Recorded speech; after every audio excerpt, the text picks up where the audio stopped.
என் மகிமையை வேறு ஒருவனுக்கு இன்னைக்கு மகிமையை திருடுற ஊழியக்காரங்க, மகிமையை திருடுற ஸ்தாபனங்கள் அதிகமாக இருக்கிறது.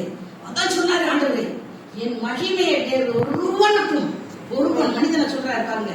இதுலயே நம்ம இவ்வளவு எச்சரிக்கையா இருக்க ஊழியக்காரங்க, என் மகிமையை நீ எடுக்காத, எந்த மகிமையும் எடுக்காத, நீ வெறும் பேராதான், நான் தான் இருக்க போய் தான் நீ நடமாடி இருக்கிறீங்க, நீ ஊழியம் செய்யற. ஆனபடினால் என் மகிமையை வேறு ஒருவனுக்கும், என் துதியை விக்கிரகங்களுக்கு கொடு.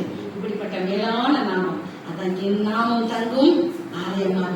என் நாமம் தான் எல்லா அற்புதங்களையும் அதிசயங்களையும் ரட்சிப்பை உருவடுகிற நாமம், சகல விடுதலையும் சகல சமாதானத்தையும் உலகத்தின் பாவங்களை சுமந்த நாமம் என்னுடைய நாமம் தான். என்னுடைய நாமம் தங்கும் ஆலயமாக நீ காணப்படுகிறாயா? அல்லேலூயா.